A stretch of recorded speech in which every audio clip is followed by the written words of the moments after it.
The 2021 Premier League season is brought to you by Oddschecker, your one-stop betting hub. Welcome back, you guys. How you all doing today? I'm the EFC, this is Blue Lines TV, and today's news daily video is brought to you by Oddschecker. Now, I do want to say a big thank you to Oddschecker for sponsoring the countdown to the 2021 Premier League season. We are only a handful of days away before our first game on Monday against Brighton. Recently, we are doing the rounds of the market right now. We are signing all our number one targets, and we are building a formidable team to challenge for the Premier League for next season. So, Oddschecker have us at 12-1 to be the leading goal scorers this season, and considering the signings in your Werners, considering the signings in so many attacking players made throughout this window too, can you really blame them?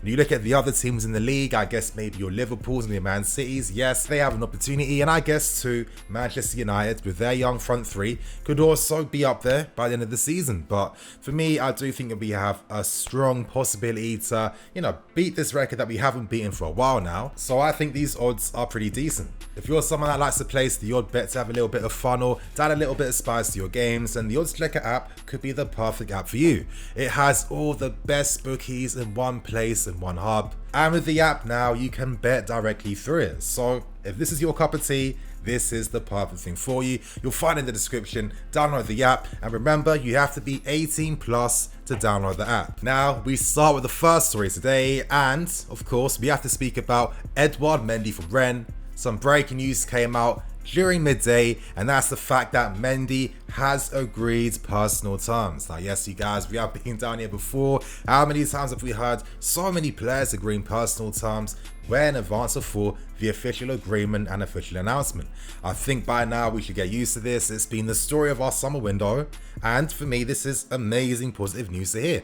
This tells us right now we are not too far away from completing our 7th signing of this window.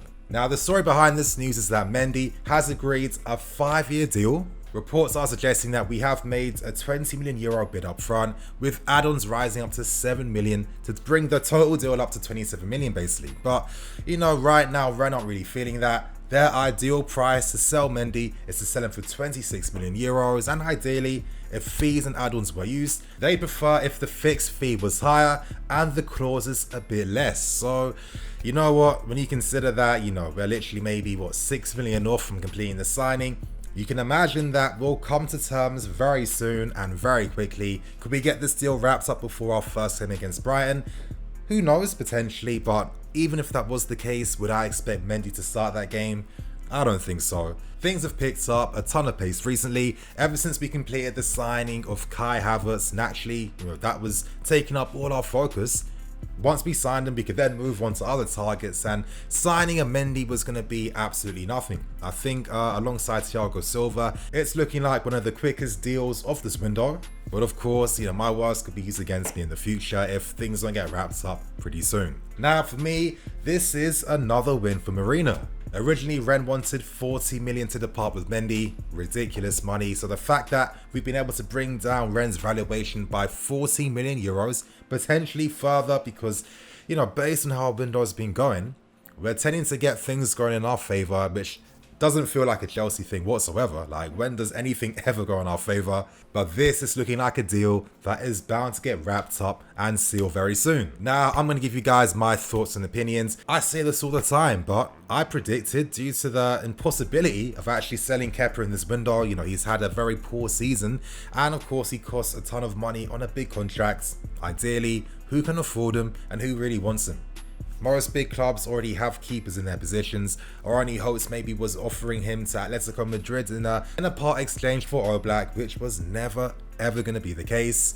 It seems like Kepa will get another opportunity to fight for his Chelsea career. Now, reports have been coming out over the past few days, and they've been saying that Lampard is a bit sympathetic towards Kepa. This was confirmed by Matt Law on the Londoners Blue podcast. I suggest you guys give that a listen, one of the best podcasts around. Easily. Matt stated that right now, Lampard is sympathetic towards Kepa. Maybe there was some things happening in the player's life outside of his control and his circumstances that maybe resulted in him not having his best season for us. I like that Lampard gives players the opportunity to, fight for their places back and to fight for their futures. It's up to Kepa right now, but moving on to Mendy, I feel like Mendy is what Kepa isn't. Immediately, his frame at 6'6", he's tall, he's commanding, he knows how to use his frame, and you know, the major benefit we are going to receive from Mendy is his ability to collect crosses. Now, I'd say our biggest weakness last season, by far without a doubt, was set pieces. We were absolutely awful. Most of that came down to things that we can't really do anything about. You know, we aren't the strongest team. We're pretty young. Most of our players aren't fully built or fully strong. We had a goalkeeper too in Kepa that isn't commanding aerially and doesn't just control that box too, and he's pretty indecisive. So when you add up all these elements together, you know, it doesn't make for a pretty meal, you guys. Now, there's a possibility that we can still sign Declan Rice, but if that wasn't the case, then I think Mendy does fill that role when it comes to defending against set pieces. You know, his frame, his physicality, his height is going to really help us in those areas. And on top of that too, you guys, Mendy also uses his height very well when it comes to defending against counterattacks. Now, with a team like us throughout last season, the most goals that we tended to concede were mostly from set piece situations, you know, free kicks, penalties, whatever, and of course from counter-attacking opportunities too. Now, when it came to Kepa, he would frustrate me quite a lot because there were certain games here where he'd make the right decision, but in other games he would completely fumble things, and you know, you can't really breed confidence in your defense and the manager when you're so inconsistent like this. With Mendy though, this is something that he excels at, and immediately collecting balls from set pieces and just giving us a presence there and helping save goals against the counter-attacks are two massive advantages we are going to get from Mendy. This is a great signing, very affordable. This still gives us room to make a big signing next year for a goalkeeper. It makes a ton of sense. Lampard trusts his guys and check knowledge on, so for me, this is a signing that I co-sign and I stand by. So for me, this is a signing I support. And in the comment section below, you guys, give me your thoughts and opinions. How do you feel about Mendy? Were there other goalkeepers you would have hoped we targeted instead? How do you think he's going to do?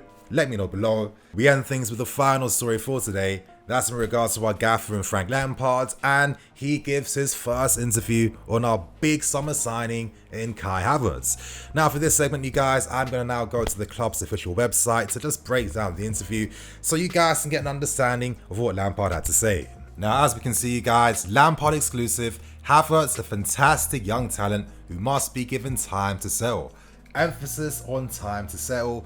You know, Lampard is understanding that, yes, Kai is going to need some time to get used to the league, the tempo, the speed, you know, playing with his teammates and new tactics and new systems, and of course, when it comes to Kai's defensive game. Now, Havertz, that's probably the biggest weakness of his game, is that when it comes to his off-the-ball ability, in the defensive phase, it's not the best right now, but at 21 years old, that is something he can easily work on to improve.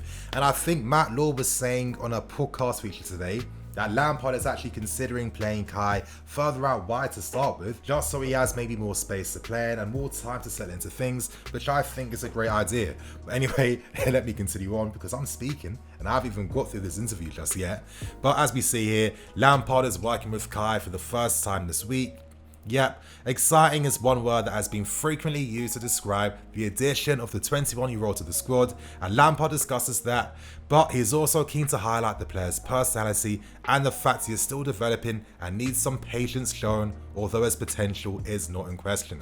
As we see here, Lampard says straight, Kai is a really exciting signing for myself and for the club first and foremost. Frank states that he is a player he has been aware of for a very long time and a fellow attacking midfield player that he's been paying particular attention to for a very long time. Now, you know, I need to give another co-sign and plug to a certain Mr. Andrew Stolberg and his podcast, The Byline.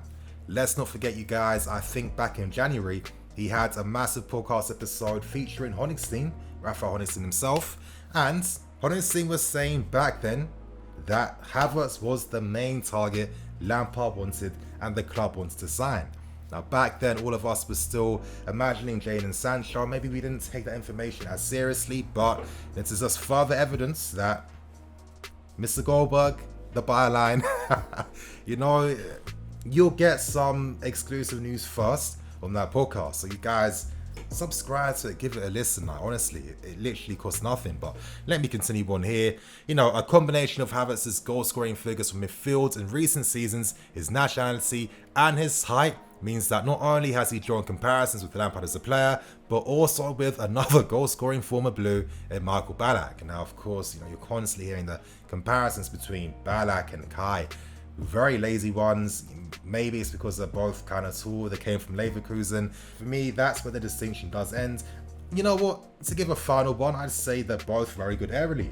Maybe that's another one, but in terms of their style, maybe you could say that Havertz has elements of Ozil, Ballack, etc., etc.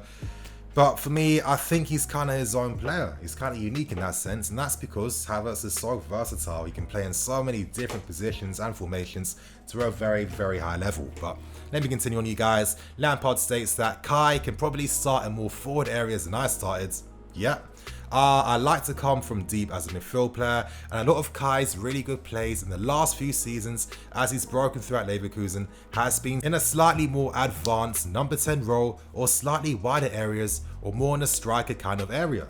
Makes a ton of sense. Kai hasn't really played as many games in midfield. Most of the times he does play further forward closer to goal.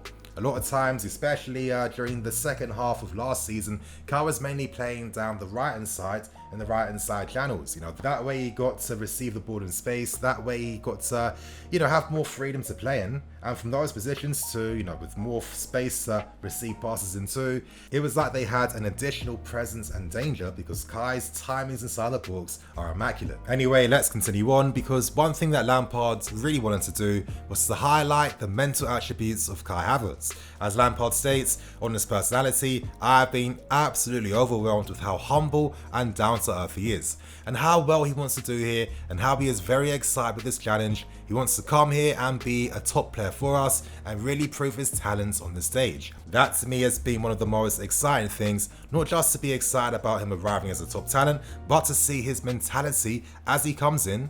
That gives us a really good feeling about how his career is going to be with us.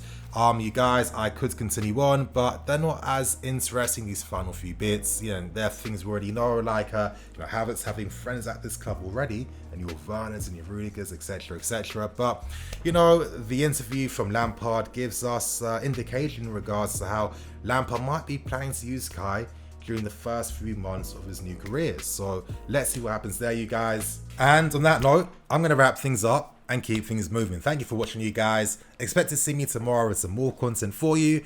I'm in the FC. This is Blue Lions TV. I'll catch you guys later with some more videos.